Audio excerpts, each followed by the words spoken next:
Well, it's the first weekend of LCS with coverage brought to you by Alienware. I'm joined right now by Jatt from Team Liquid to talk about Team Liquid's matches. So first off, we had a debut today in the match against CLG just now. You guys were able to take them down. So maybe you can talk a little bit about the match and how you felt about Jenkins' performance in the top lane. Yeah, I thought he played really incredible considering the circumstances. Gwen is a champion that almost everybody in the league is permabanning. If it's up, it's generally first picked. And then he built like a 40 or 50 CS advantage. Gwen versus GP had prio when he needed, was able to freeze away when he needed. I think he led the team in damage. And there's going to be a lot of pressure on him coming into this game. So I thought Jenkins played great. I thought the rest of our team. I think we do still have a lot to work on. That was by no means like the cleanest game. I think based on some of the conditions we had set up in the game, we could have made that one a lot faster.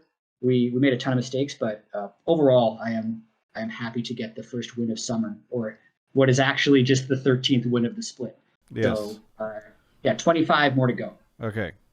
Well, I have noticed that in this match, and then also the last match of last year, the finals, your subs seem to do very well. And so I was going to ask you if there's a chance you've ever considered just replacing your entire LCS team with the Academy team, and just make sure you do it last minute, because I think that seems to be otherwise, how they shine. Yes. It needs to be an announcement video at 9:30 p.m. at night.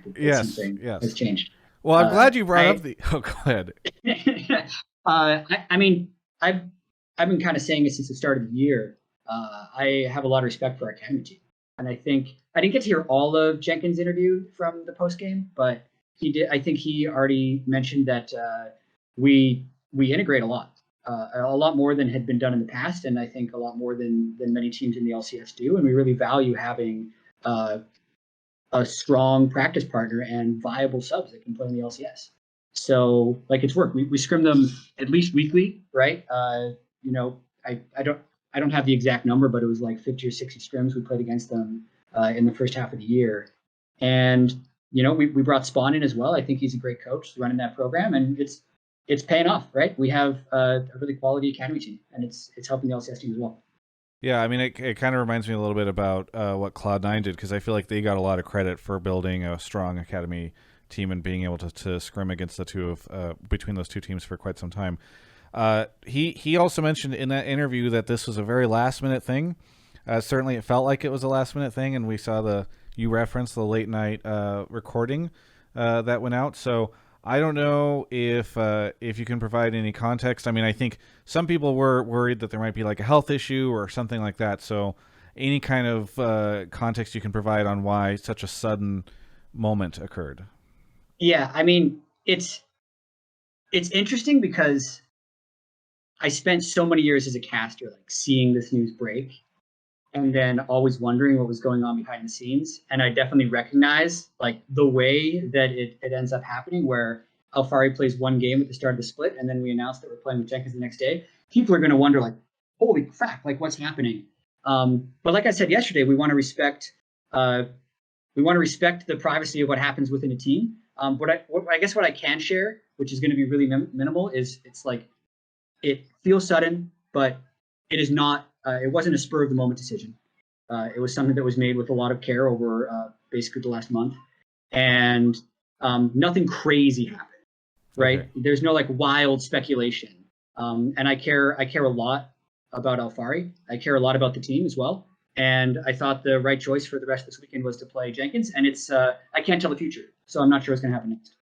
The only thing I want to follow up on that is that you mentioned that this was had been building for a month, but just based off Jenkins' post-game interview, he seemed to be all of a sudden I'm playing, and I did not anticipate this for a very long time. So yeah. I guess I'm trying to kind of regulate between it seemed like this was something you had thought about for a while, but nobody had mentioned it to Jenkins, I guess somewhere along the line. Yeah, I think every Academy player's goal is going to be to make it to the LCS team, but I think you would understand why an Academy, if you're not on the need-to-know basis, it's not going to change the way that he approaches. He always continues to develop and get ready for the LCS. So I think he was informed last night for sure. Yeah. But yeah, that's kind of how it works. Well, the great thing is you guys have a behind the scenes documentary that you film and release, so we should be able to see everything in that, right? This week. Listen. Like I said, it's if I had something new to say, I would have said it last night in the announcement to be as transparent. Fair as enough. possible. Okay. Yeah. Well, here, let me ask you this. Do you? I guess how should fans feel about how long this could go into? Because obviously these types of things, I think it's hard sometimes for fans to know, like, oh, is this going to be like for this weekend, or like, is this a permanent move? And so I guess maybe what should fans kind of expect long term out of this, if anything? I don't know yet. Okay. We're still figuring it out. Okay.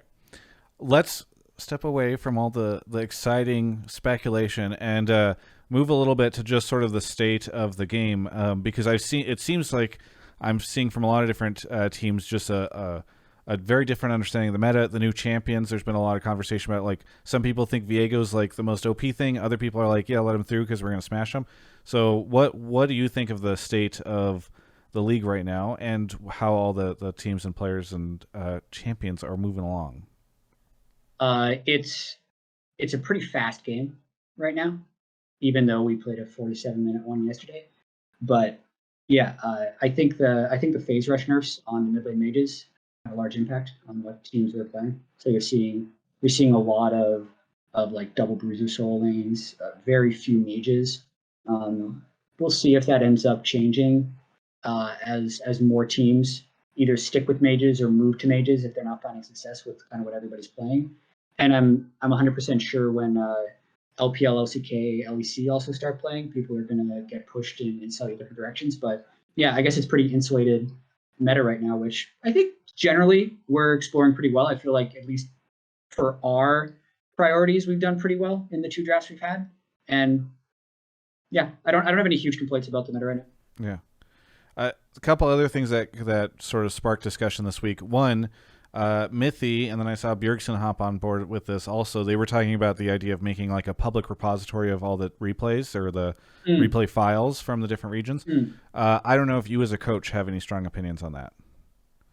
The more the better. I'm in full agreement with Mithy and Bjergsen on that.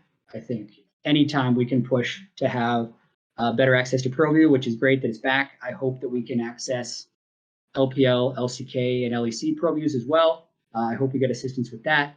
And just because of the way the Riot replay files work, it is obviously a little difficult to have the replay files because you need to be able to load it with the right game version. But like those are things that can be, like those are definitely obstacles that can be overcome.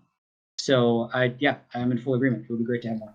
Very good. And then the other thing, I don't know if you, especially as like a long-time observer of the league before you ended up working on the team side, have any opinions on the formation of the Players Association and what's been going on there? Because obviously there's been a lot of discussion.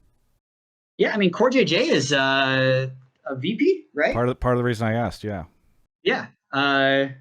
He'll tell players to work harder, play more solo queue. It'll be great. Okay, is he just demonstrating those leadership capabilities? Are you going to be able to go whisper in his ear and be like, let's get the Players Association on board with fighting for lower ping or something? I think that would be tampering. No, I'm not a player. So true. We haven't made a coaches association yet. I'm just kind of joking. I don't actually know anything about it. Yes. I just know the cores involved. And I think it's pretty cool.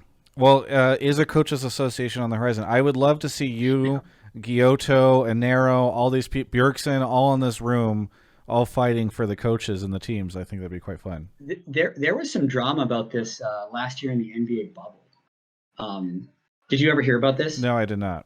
It's really silly drama, but basically, like,